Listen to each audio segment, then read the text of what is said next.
With the NHL trade deadline right around the corner, is there any chance the Pittsburgh Penguins deal captain Sidney Crosby? Hey everyone, welcome into Off the Post. Rob Wong, joined alongside by Steve Simmons, Bruce Garrioch, and Patrick Johnston.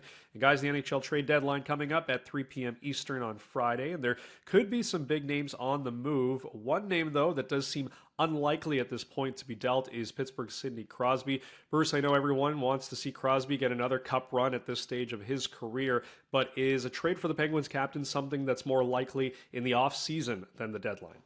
I don't see it likely at all. The way I look at it, I don't think that it's something that Crosby should do. I think sometimes you have to talk about legacy.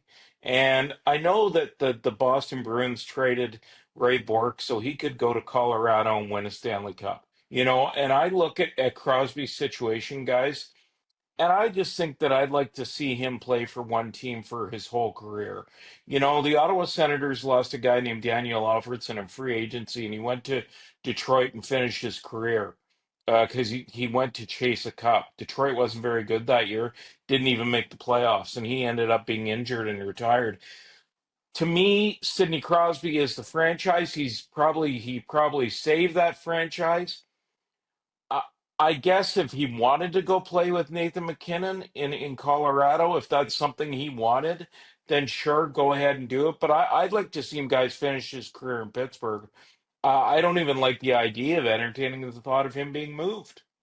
Well, I saw Daniel Alfredson in a Red Wings uniform, and I'm not in any way ever going to compare Daniel Alfredson to Sidney Crosby, but it looked weird. And I saw Curtis Joseph try to go to Detroit and chase a Stanley Cup, and it didn't work out for him. Uh, I don't think Sidney Crosby needs to chase anything. He has everything on his resume. He is the franchise. And I think you can only look right now at what's happening in Dallas in the NBA to see what happens when you move a player who's beloved in your community. And they're all but rioting right now because Luka Doncic got traded. And Luka Doncic is no Sidney Crosby. Sidney Crosby is the franchise. I believe he has no interest in moving, or else he wouldn't have signed the deal he did, because he knew when he signed that deal that this team he was signing with wasn't any good.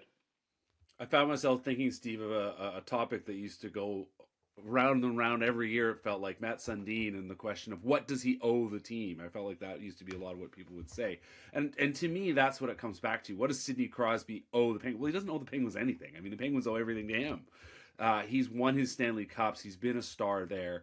I'm not surprised to hear that he doesn't want to go anywhere. He committed to the team as and this is where he wants to be.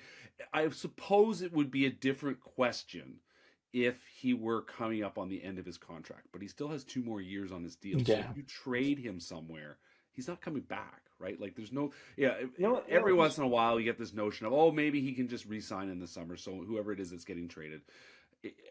Crosby would be a heck of a player, a heck of a second line center for the Colorado Avalanche, but it's not like he's going there to come back. He's going there to move. And there's no sense, I think, that we have that he wants to move anywhere. This is the You know, kind, you d- this is sorry, Go this ahead. is the kind of thing that a radio talk show host on a slow day is sitting there saying, "What are we going to talk about? You know what?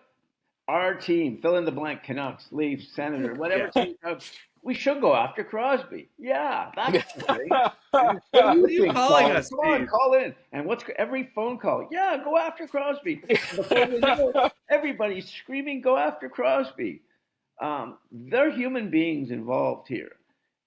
When Kyle Dubas took over the Pittsburgh Penguins on a 7-year deal, if you can believe that now, on a 7-year deal to run that team, part of the deal he made was you have to keep Yeah. these veteran guys. Yeah. Now, if I'm Dubas and I look at that roster now and I realize I don't have much, I might go to ownership and say, someone might want Malkin, someone might want Latang. I may be able to get something for one of these guys, but I'm not even considering. Actually asked Kyle a question maybe a month ago, maybe 3 weeks ago. I directly asked him, "Would you trade Crosby?" And he giggled before he even answered. That tells you there. And I think that's that's how they view it, as opposed to, Joe in Etobicoke or whoever you're talking about calling in from outside Vancouver. Or Rob in Toronto. Yes. Yeah, I was going to say, I as don't want someone to shoot that the I don't want to shoot the question maker who has a background from the Fan 590. But you have just, I hope you got your bulletproof vest Woo! on right now, Rob. Well, Man.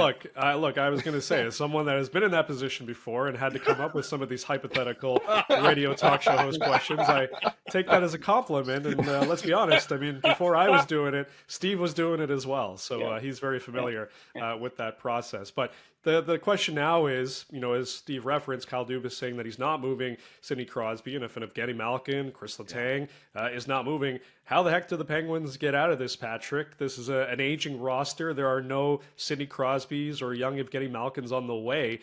This is a situation that looks pretty bleak over the next 2 years, at least. Well, I hope the New York Rangers flop out of all this and they pick up the Rangers pick, because of course they got that out of the Canucks. It's a tough spot. Like, this is the situation. I know, like, they actually, pondered what happened here in Vancouver.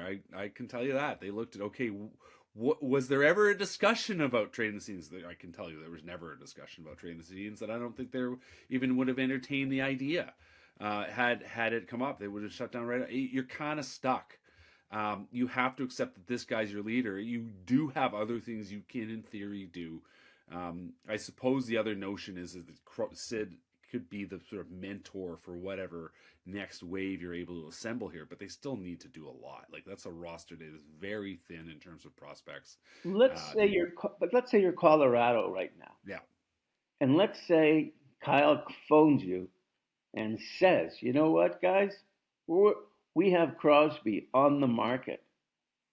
What could you possibly offer them that they could sell to a fan base?" And I'm hypothetically right across the whole league. Who in contention right now in the NHL could make an offer so great that it's worth a franchise dealing its signature player of the last 20 years off for that? Does someone have an early draft pick, top 3, something like that? Who's got one of those? Only the teams that are out of the playoffs have one. Who has another center, that a 21-year-old, 22-year-old they can trade? Who's got that? I don't see anybody that has it. Buffalo might have the assets to do something like that, but Start with the first 3 letters, Bruce, and then add the yeah, ETS at the end after the S. yeah.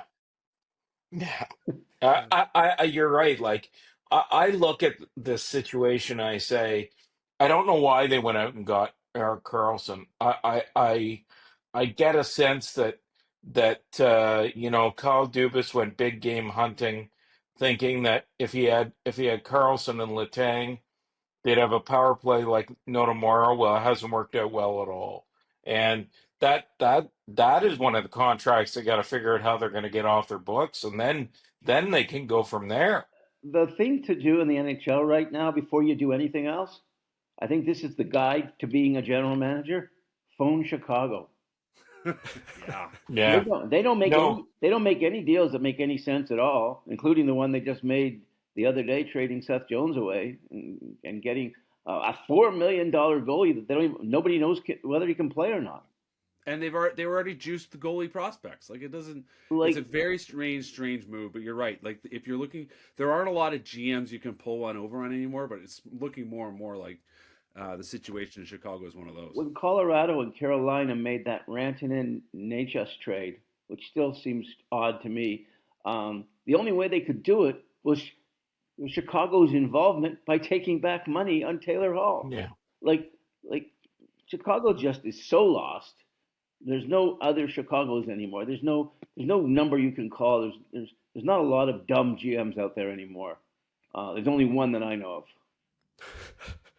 Yeah, well, tough time to be a GM named Kyle these days, it seems, in the National Hockey League. As always, leave your thoughts in the comments section below. For Patrick Johnston, Bruce Garrioch, and Steve Simmons, I'm Rob Wong. Thanks for watching, and we'll talk to you next time.